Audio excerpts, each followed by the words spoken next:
keep me strong. I'll carry on with the fire that's left in me. You lifted me higher, you're my heartbeat, taking the fire out of me. You're taking me higher, 'cause you are the fire that's left in me.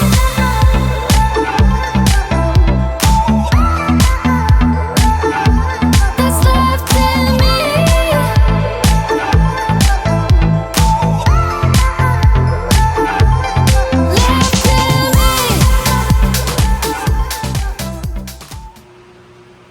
Good morning, everyone.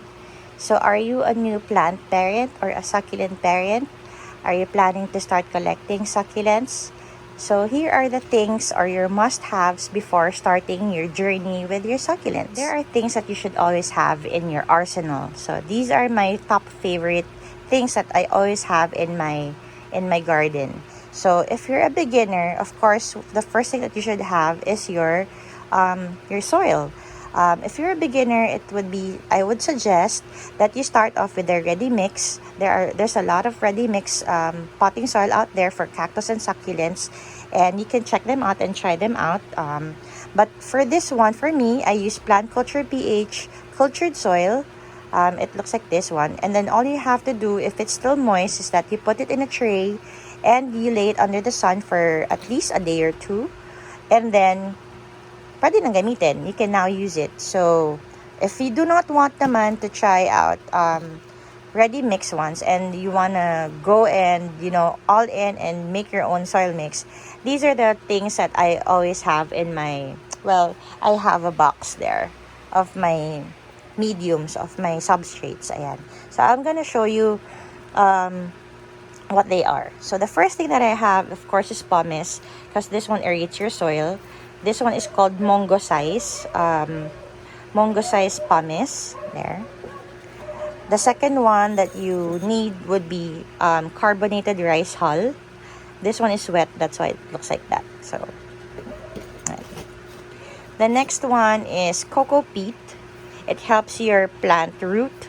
So, this one, but you don't use it too much, ha. So, just siguro kahit 10% lang. So, what I do is 70% or 60% pumice, and then 10% of each. So 10% of carbonated rice hull, 10% of cocoa peat, 10% of vermicast, which is your fertilizer. This one makes your plant fat. Yan, para maging masaya siya, fat and juicy. And then, these are the optional ones. So, if you're planning to go 70-30, you can do 70% or 7 parts pumice, and then the rest, like this one. So, 70, 70, 10, 10, 10. And these are my optional inclusions. So, sometimes I would make my own mix by using these things. So, what are they? Number one is vermiculite. It's this one. It's like it's a volcanic byproduct eh. It aerates your soil pa rin, and it still maintains it still keeps a little bit of moisture. So it's really good for the roots. Ayan. So sometimes I just add a little, and then I just mix it up. Yeah, there. Just add additional. Same with the diatomaceous earth or DE. This one is a natural insecticide, so that your pots, ants won't go into your pots and, put their colonies there.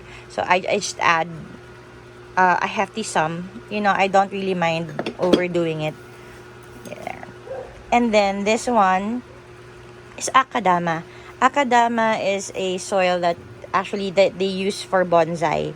But for bonsai, it's like soil but in rock form, and this one is very fluffy and very light, so it's it's porous, so the roots really I noticed that my roots actually go through the Akadama, and then they're very attracted to this type of soil. So I started using it because I saw this I saw this soil mix from Japan. when I went there last January, and I asked the guys from Kakosen, and then they showed me the composition of the soil mix, and this is one of their major components. So I tried to replicate it here, and I noticed that my plants really love it. So it took on with me, and I've been using it since January of this year. So I just add.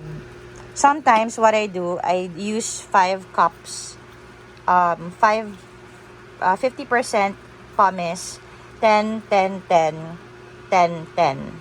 So that's 100%. So for this one, I just I use that amount, and then I just mix it up, and it will look something like this when it's finished. There.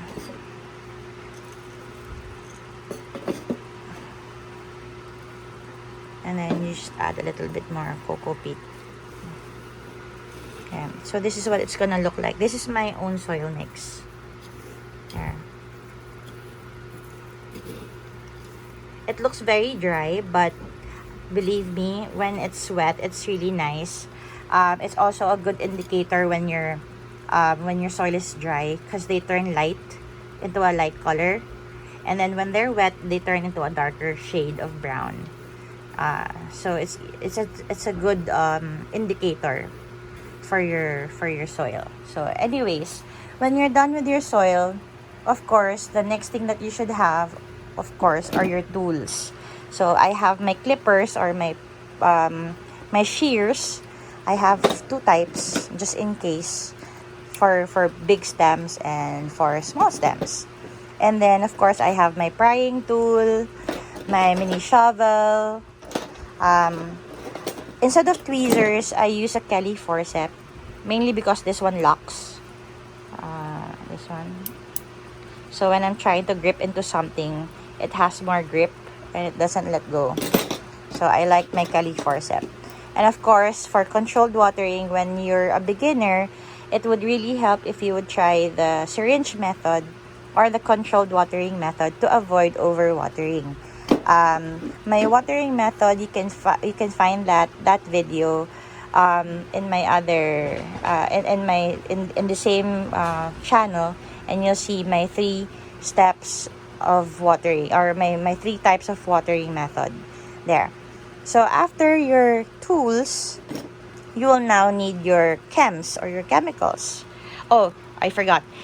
You can try to also get one of these. This one is a hygrometer and thermometer at the same time. So you have your temperature, you have your relative humidity, and of course your time. What it does, why is it important to have something like this? Because if you live in the Philippines, and now the number 1 problem here in the Philippines is fungal infection, or fungal spores. It's very good that you have a hygrometer, so that you can see if your place is very humid, then you can do something about it. So sige, Miss Dots, what can I do if my relative humidity in my area is very high? Let's say on the 80s, 90s, like that, no? So what you do is that you get a lot of fans. Fans can help disperse some of the humidity. So I have 4 actually right now there. I have 4 all over my garden, and it helps me keep down the relative humidity to 62% all the way to 50. The reason why it's still 62 right now, because last night it rained, and my turf carpet got wet, so that's why it's reading a little high today. But since it's sunny today, I'm pretty sure it will dry up, but within today or by tomorrow. So the humidity will still go down. And I noticed that most of my plants actually stop getting fungal infections because of the fans. Malaking tulong talaga yung mga electric fan. Especially if you live in an area where it's very humid. Malagkit, diba, sa skin. It's usually sticky on the skin. So if you feel like that in the afternoon, then you know that your place is very high in humidity. So getting this one will help you get into your goal of 60% below, so that the fungal spores won't be too active with that percentage. Okay, next. Chemicals. Ayan. Ay, I forgot another one. Of course, you need your mesh tape.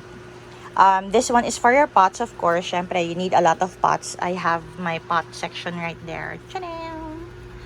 Ayan. So, I save up a lot of pots under there. Under my green box. So, ay, mali. There. Next one is, of course, my rooting powder. Ayan. So, this one is my favorite. It's called Take Root by Garden Safe. But there are also local counterparts. There's Macetera rooting powder. Ayan. There's also Beeroot Force of, I think that's Sir Ron Apostol's rooting powder. I also have this one. This one I saw in a recent video of Diao, Amazing Diao of Thailand. And this is one of the rooting powders that he has. So I'm just really stoked about this. This one I got in Japan. Next time pagbalik ko, I'll buy more. And then of course you need your neem oil. If you want to go organic, you can also buy cinnamon to help instead of you know, the other chemicals. If you want to go organic, you can use cinnamon for your cuttings and for ants kung ayaw mo magka-ants yung stuff mo, no. So neem oil is a good alternative for chemicals, no. And then you also need your rooting chemicals. Like I have this one is vitamin B1. This one is a good rooting hormone. It also very good in reviving sick succulents. So if you have sick succulents, you just water them with this one every week, so that they will, you know, they get revitalized. Or you can use a local counterpart, which is Siam Early Grow. But this one is not pure vitamin B1. It has extra. So, ganda rin siya. The instructions are here at the back. So, you add 1 tablespoonful per gallon of water. So, that's a lot already, no? So, this bottle can go a long way already. And it's not expensive. So, sulit yan. And then, of course, I have my chems. You always have to have your systemic and your contact insecticide and fungicide. So, these are the these are my 4 top choices. So, for insecticides, meaning if you have a pest infestation of insects like mealybugs, aphids, spider mites, fungus gnats, and all of those biting insects, you need insecticides. So, my insecticide of choice is 7 if it's contact, meaning if it's gonna coat the plant. Or B, Starkle G. This one, Starkle G. What I do is, I sprinkle it on top of the soil. And then, I just leave it there for a month. So, 1 month continuous protection na siya. And at the same time, it's very good for those mealy bugs, that yung mga root mealy, so you don't have to uproot your plant. So since it's systemic, it's being absorbed by the plant, and then the plant itself is now protected. So when the biting insect bites it, mamamatay sila. 7 naman is for good for crawling insects. So for ants who's just boring under the soil but is not biting the plant, Starkle G will not do anything. But if you dilig 7, if you put 7 on it, then it will die. 7, you just mix 1 teaspoon is to 1 liter, and then I just drench the soil with it. Or you can also use it as spray, foliar spray, so you can cover the entire plant so it's protected.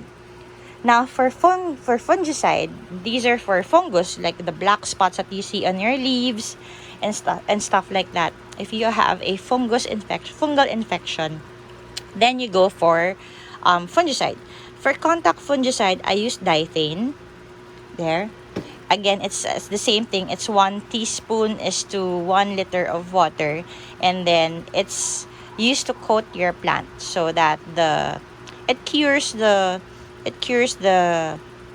infection on the leaves if it's there on the leaves pa lang. But if you notice that your stem is showing signs of fungal rot, then I use Folicor. Folicor is a systemic fungicide, So what you do, it's the same thing again. It's 1 teaspoon is to 1 liter. All you have to do is soil drench, or you can also use it as spray, foliar spray. But what it does, since it's systemic, it's being absorbed by the plant and cures the plant from the inside out. So that's the reason why Foliar is my go-to fungicide when it comes to, let's say, stem infection. So if you see black parts or black spots on your stem, then it's time for you to use Foliar. But if it's just black, a little black spots on the leaves, then you can go for diethane. But me, I like Foliar much better. So those are the two good options that you need. So there, it's quite a bit. It's quite a bit of a list that you should start buying. But I think if you have all of these things, it will make you a better gardener, especially when you're a beginner. It will help you become prepared for everything, so that you don't get, you don't panic when something comes up and so your plant gets sick suddenly. You have all of these things already at hand. So that's the reason why it's important that you have all of these things, so you don't have to worry all the time. And you will enjoy the process of learning. You will enjoy the process of being a gardener, being a succulent parent. So those are the few things that you should know about them. So again, thank you very much again for watching. And if you do like this video, please like, share, and subscribe. And I just want to say thank you again to everyone who sent their lovely messages yesterday. And I already miss everyone in TSCP. So please say hello for them for me. And I'm just here. So yeah, I'll see you again on the next video. Bye!